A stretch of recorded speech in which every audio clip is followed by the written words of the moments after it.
I, Sanjeev Khanna, having been appointed Chief Justice of the Supreme Court of India, having been appointed Chief Justice of the Supreme Court of India,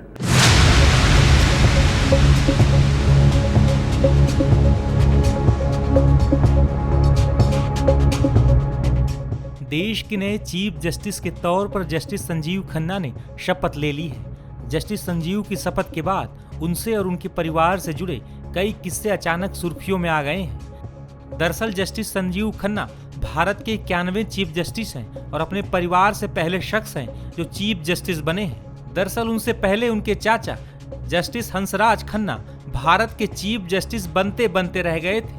reports के मुताबिक justice Hansraj Khanna साल 1977 में CGI पद के लिए एक मजबूत दावेदार थे, लेकिन इमरजेंसी के दौरान एक फैसला सुनाने के बाद इंदिरा गांधी सरकार से उनके मतभेद हो गए और इसी वजह से वो चीफ जस्टिस नहीं बन पाए। बता दें कि जस्टिस हंसराज खन्ना का जन्म साल 1912 में पंजाब के अमृतसर में हुआ था। अपनी शिक्षा पूरी करने के बाद उन्होंने एक वकील के तौर पर काम करना शुरू किया। साल 1952 में वे जिला और सत्र न्यायाधीश बने।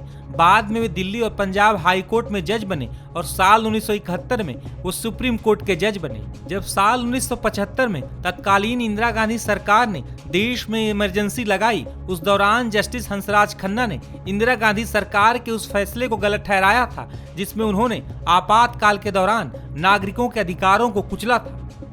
इस दौरान हजारों भारतीयों को मीसा के तहत जेलों में डाल दिया गया था। जब इंदिरा गांधी सरकार के इस कदम के खिलाफ लोगों ने कोर्ट का दरवाजा खटखटाया तो अलग अलग अदालतों से अलग अलग फैसले आने लगे। इस बीच कई हाई कोर्ट्स ने मीसा के तहत बंद किए गए लोगों को रिहा करने के आदेश दे दिए। इस दौरान सबसे ज्यादा सुर्खियां एडीएम जबलपुर बनाम शिवकांत शुक्ला केस ने बटोरी, जिसे बंदी प्रत्यक्षीकरण केस 1976 के नाम से भी जाना जाता है। दरअसल इस केस में इंदिरा गांधी सरकार की ओर से लिए गए कुछ फैसलों के विरोध में सुप्रीम कोर्ट में चुनौती दी गई थी। इस याचिका में इंदिरा सरकार की ओर से लगाए गए आपातकाल को लेकर दो महत्वपूर्ण सवाल खड़े किए गए थे। पहला सवाल था, क्या सरकार मनमाने ढंग से फैसले ले सकती है?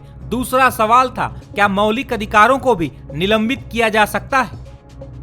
जब सुप्रीम कोर्ट में 5 जजों की एक संवैधानिक पीठ ने इस मामले की सुनवाई की तो 4 जजों ने मान लिया कि सरकार किसी भी मौलिक अधिकार को निलंबित कर सकती है। हालांकि केवल एक जज ने विरोध जताया और वे जज थे जस्टिस हंसराज खन्ना, जो जस्टिस संजीव खन्ना के चाचा थे। मैं जस्टिस खन्ना को भी, एचआर खन्ना को भी याद करूंगा, जो संजीव खन्ना के चाचा थे। और जब हम लॉ कॉलेज में जब लॉ की स्टडीज करते थे, हमारे प्रोफेसर हमें एक चैप्टर था इमरजेंसी का, और एक सुप्रीम कोर्ट का एक बहुत मशहूर फैसला था एडीएम जबलपुर केस। तो हमारे प्रोफेसर ने जब कहानी बताई थी कि उस जो फैसला था सुप्रीम कोर्ट का एडीएम जबलपुर का, उसमें द लोन डिसेंट वॉइस जो था वो जस्टिस एचआर खन्ना की थी। यूजुअली जब कोई जस्टिस डिसेंट वॉइस देता है तो ठीक है, वो अपनी उनकी राय होती है, उस डिसेंट में आप काफी मीनिंग और वैल्यू भी देखते हैं। परंतु जस्टिस एचआर खन्ना के साथ अन्याय हुआ था। चूंकि उन्होंने जो जजमेंट दिया था सरकार के खिलाफ, तब उन्हें चीफ जस्टिस ऑफ इंडिया की पोस्ट जो वो उनकी अपॉइंटमेंट होनी थी वो उन्हें नकार दिया गया था और उनके जगह पे काफी जूनियर जजेस को सुपरसीड करके तब अपॉइंटमेंट हुई थी। तो आज हम जस्टिस एचआर खन्ना को भी याद करते हैं।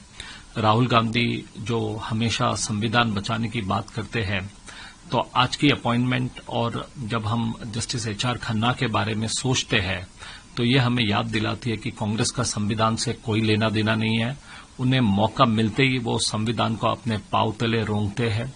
जो इमरजेंसी जो थी वो डार्केस्ट आवर थी, और उसमें अगर आप देखेंगे तो जिस तरह से संविधान के चिथड़े कांग्रेस ने किए थे और जस्टिस एचआर खन्ना की जिस तरह से उन्होंने अपॉइंटमेंट नहीं की थी, ये सारी बातें एक रिमाइंडर है पब्लिक के लिए कि ये जो संविधान बचाना वगैरह जो है ये तो सिर्फ बहाना है, ये तो सिर्फ सत्ता पाने का एक मार्ग है।